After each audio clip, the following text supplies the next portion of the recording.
नाज़रीन आदाब, मैं हूं सरफराज सैफी, हाजिर हूं हिंदुस्तान की सियासी, समाजी और मुआशी सूरत हाल पर मबनी खास प्रोग्राम लेकर। यह है इंडिया। हमारे इस खास प्रोग्राम में आज बात करीबी रिश्तों में शादी और उससे पैदाशुदा मसाइल की। एक रिसर्च के मुताबिक बरतानिया में रहने वाले पाकिस्तानी निजाद मुस्लिम खानदान जीनियाती मसाइल यानी जेनेटिक डिसऑर्डर के सबसे बड़े शिकार हैं। इस हवाले से आई मीडिया रिपोर्ट के मुताबिक वहां रह रहे पाकिस्तान मुसलमानों की तकरीबन 55% आबादी करीबी रिश्तों में शादियां करती है, जिसकी वजह से बरतानिया में पैदा होने वाले जीनियाती मरीज बच्चों के 3% बच्चे पाकिस्तानी निजाद लोगों के हैं।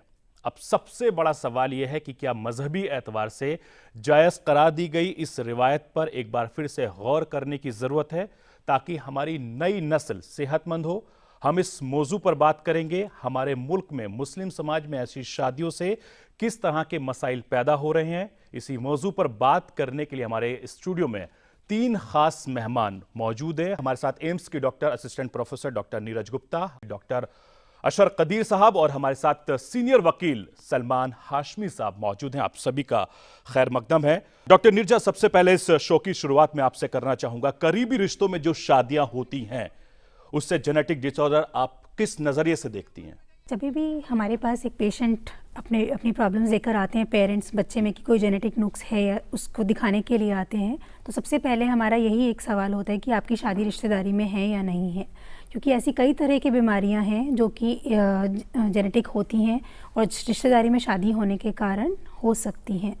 जैसे कि मानसिक बीमारियां जिसमें कि बच्चे मंदबुद्धि हो सकते हैं, और खून से संबंधित बीमारियां जिसको थैलेसीमिया कहा जाता है, या फिर लाइसोसोमल स्टोरेज डिसऑर्डर एक बीमारी होती है जिसमें कि बच्चों के जिगर तिल्ली बड़े हो जाते हैं, जॉइंट कॉन्ट्रैक्चर्स हो जाते हैं। इसके अलावा और भी कई तरह की बीमारियां हैं जो कि रिश्तेदारी में होने के कारण होती है।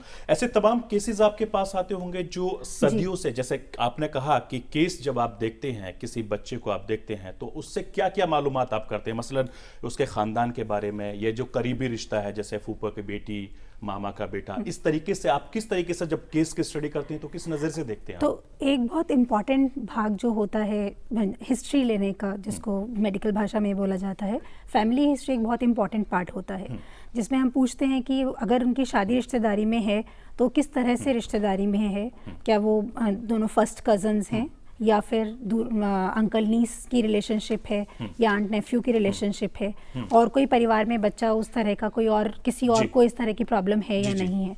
तो ये सब चीज़ें थोड़ा इंडिकेट करती हैं कि जेनेटिक नुक्स से संबंधित बीमारी हो सकती है उस पर्टिकुलर फैमिली में। बिल्कुल। डॉक्टर अशर कदीर साहब, हम आपसे ये समझना चाहेंगे, जो हमारा मुआशरा है, जो हमारा तबका है, उस लिहाज से जो ये शादियां करीबी होती हैं, करीबी रिश्तेदारी में शादियां होती हैं, दरअसल समाज पर इसका क्या असर पड़ता है? जो मौजू आपने लिया है करीबी रिश्तों का, शादियों का, जिसको हम कंसेंजेंशियल ये मैरिजेस जो कहते हैं, और जो फर्स्ट कजिन भी उसी के अंदर आते हैं जी। लेकिन ये जो बीमारियां, ये जो डिजीज़ जब नौमौलूद में या नवज़ायदा बच्चे में पैदा होती है तो उसका सबब ये होता है कि इसमें एक जेनेटिक जो आइडेंटिकल जो एक कॉपी होती है फादर की और मदर की जी, अगर वो एग्जैक्टली मैच कर जाए और वो न्यू बॉर्न में चली जाए जी, तो इस वर्ड को याद रखिए, वहाँ कुछ डिसेबिलिटीज़, एनामलिटीज़ हो सकती हैं। बल्कि जैसे मैडम ने कहा, बिल्कुल ठीक है, उसके अंदर मेंटल डलनेस का भी फैक्टर रहता है, लेकिन वो हिस्ट्री काफ़ी सेंचुरीज पे कवर करती है, कई जनरेशंस पे कवर करती है। मेरा जो मेन मुद्दा है कि ये जो ट्रांसफ़र वाला मामला है जी, ये हर मरूसी बीमारी के लिए नहीं है, बल्कि जब तक दोनों का कोड मैच ना करे उसको हम डिफेक्ट 1 कहते हैं, और वो कॉपी जो है वो बच्चे में ना जाए। बिल्कुल। लेकिन हिंदुस्तान में भी ऐसा नहीं है। हिंदुस्तान में भी कई तरह के परिवार ऐसे हैं जो अपने अंदर ही शादियां करते हैं, दूसरे खानदान में शादियां नहीं करते हैं। ऐसे साउथ में भी देख लीजिए आप, साउथ में भी इस तरह के कई फैमिली हैं जो बाहर शादियां नहीं करते हैं।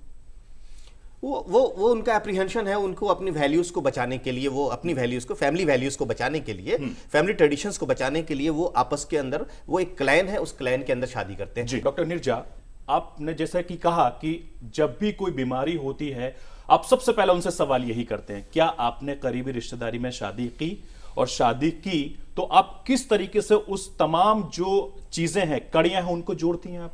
जैसे मैंने बोला फैमिली हिस्ट्री हम लोग लेते हैं तो उसमें एक पेडिग्री एनालिसिस कर एक टर्म होती है जो कि हम बनाते हैं कि किस तरह से वो मतलब मेल्स को उसमें दिखाते हैं कि स्क्वायर से दिखाते हैं, फीमेल्स को सर्कल से दिखाते हैं, फिर उस कड़ियों को जोड़ते हुए देखते हैं कि वो किस तरह से कनेक्टेड हैं आपस में। बिल्कुल।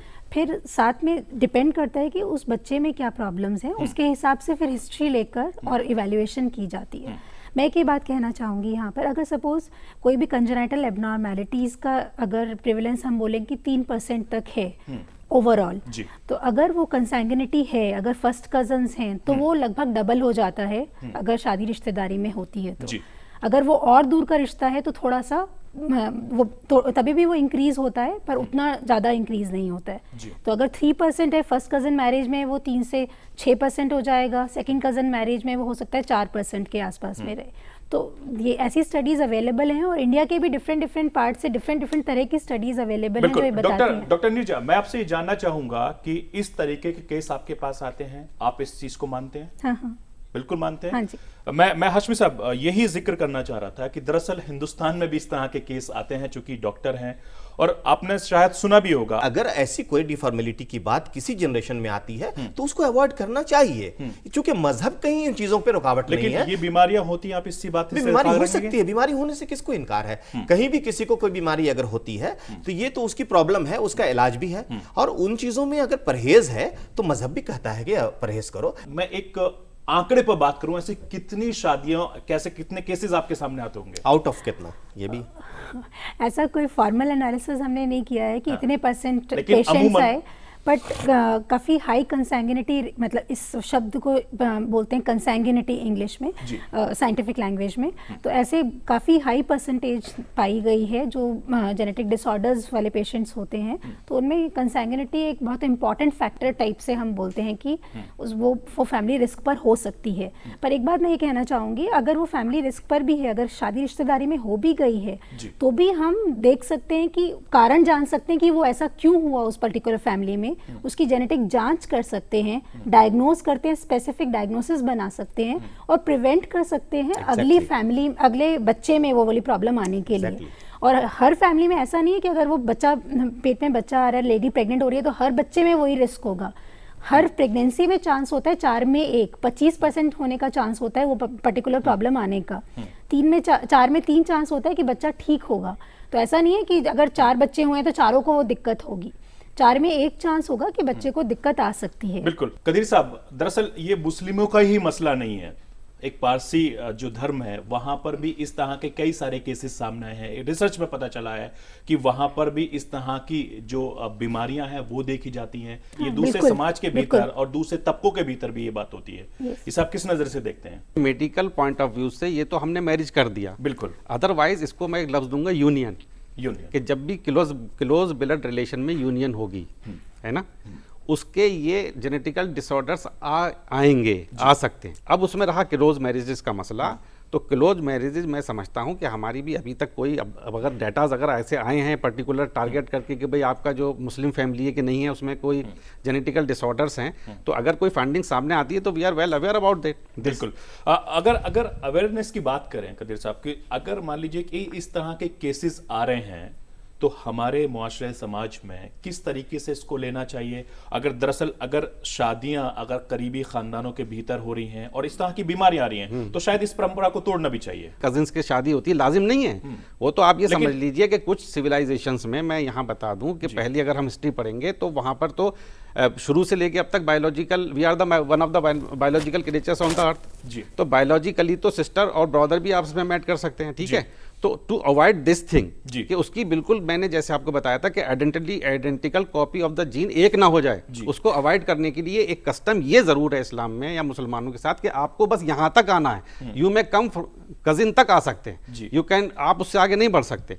ये तो और रिवर्स चीज है, बेहतर चीज है। सबसे बड़ा जो फार्मूला जो इस्लाम का है वो सलह रहमी का है, बिल्कुल, कि जितनी दूर आप शादियां करेंगे उतना ही जो है वो शार्पनेस भी आएगी और आपकी जो है रिश्तेदारी और रवादारी बढ़ेगी। बिल्कुल, मैं इस बात से आपकी इत्तेफाक रखता हूं। सलमान हाशमी साहब, दरअसल जिस तरीके से समाज बदल रहा है, वक्त बदल रहा है, भारत भी बदल रहा है, जाहिर सी बात है कि लोगों की सोच भी बदल रही है, बिल्कुल। और इस सोच के साथ साथ जो ये रिश्तेदारी है ये अपने खानदानों से निकलकर दूसरे खानदानों की तरफ जा रहे हैं और बहुत तेजी से जा रहे हैं। बिल्कुल लेकिन कुछ ऐसे फैमिली हैं या ऐसे खानदान है, जैसे मैं बार बार जिक्र कर रहा हूं, गांव, कस्बे, शहरों के भीतर, कि वो कोशिश करते हैं कि घर की बेटी घर के भीतर रहे, अपना बच्चा घर के बाहर रहे, उससे ज्यादा है। लेकिन अब उससे लोग बाहर निकलने लगे हैं, क्योंकि एजुकेशन बाहर, मान लीजिए कि एक गांव का बच्चा वो हिंदुस्तान के किसी दूसरे मुल्क में कोने पर जाता है, या हिंदुस्तान के अलावा दूसरे मुल्क में वो पढ़ने के लिए जाता है, जब वो बाहर आता है तो उसकी सोच बदल जाती है।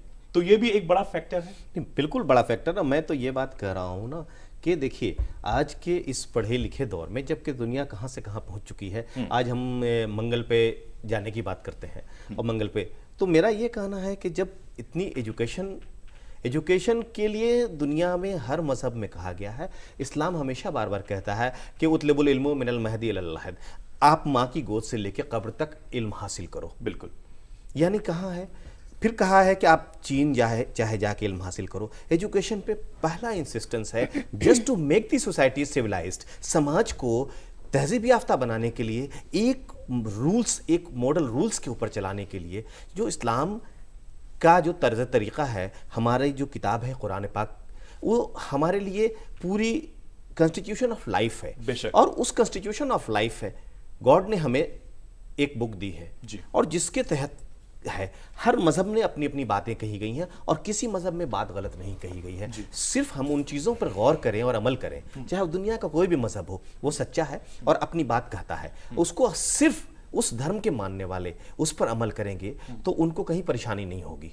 एक बात, समाज तरक्की कर रहा है, इसके हिसाब से जो शादियात हैं वो अब तो लोग जात, बिरादरी और धर्म से बाहर भी एक दूसरे को करने लगे। बड़ी बात है। तो मेरा ये कहना है कि जेनेटिक डिसऑर्डर की बात अगर किसी समाज में आती है, उनको अवॉइड करना चाहिए, इस तरह के शादियात से परहेज करना चाहिए। ऐसा ना हो कि नस्ल खराब हो जाए, तो नस्ल को बचाना ज्यादा जरूरी है, बजाय इसके कि हम अपनी ख्वाहिशात और नफ्स के पीछे दौड़ें। डॉक्टर नीरजा, जो ये बात आ रही है कि आपके पास, जैसे आप डॉक्टर हैं, दरअसल हम वही बार बार जिक्र कर रहे हैं, जब ऐसे कई सारे केसेस आपके सामने आते हैं, इस बात से आप भी इनकार नहीं कर सकते, आप भी इनकार नहीं सकते, क्योंकि डॉक्टर यहाँ पर बैठी हैं, वो immediate effect हो सकता है।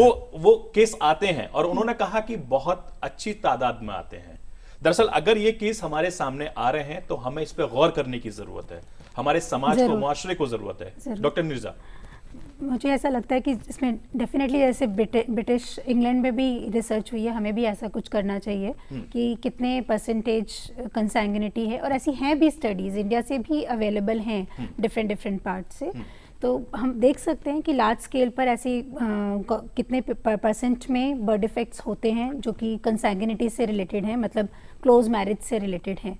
मैं इसमें ज़रा ये कंटिन्यूशन करना चाहूँगा। जैसे इंडियन मुस्लिम के पर्सपेक्ट्स में अगर इसको ले लिया जाए, क्लोज मैरिजेज और उससे जो है कंजेनिटल डिसऑर्डर्स ऐसे कुछ डेवलप हो रहे हैं। हाँ, मैं ये बता रहा हूँ कि अगर होंगे डेवलप और आता है सामने, तो फिर भी ये मैं बता रहा हूं कि इसके अंदर कोई रिलीजियस कस्टम मैंडेटरी नहीं है। बिल्कुल। अच्छा डॉक्टर नीरजा, ऐसे कितने केसेस, क्यों ऐसा हुआ? ऐसे जो कितने केसेस, ऐसी फैमिली, कितनी फैमिली आती हैं जिनको किस तरह की दिक्कत होती है? अगर हम 100 फैमिलीज हैं तो 100 फैमिलीज में से आई थिंक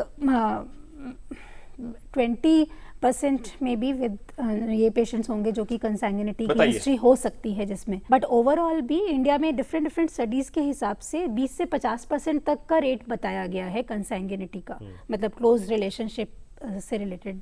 हम सब जिम्मेदार लोग हैं, जैसे डॉक्टर नीरजा ने कहा, अगर अभी 100 में से 20 लोगों को दिक्कत होती है, हो सकता है कि अगले कुछ सालों में ये आंकड़ा बढ़ जाए।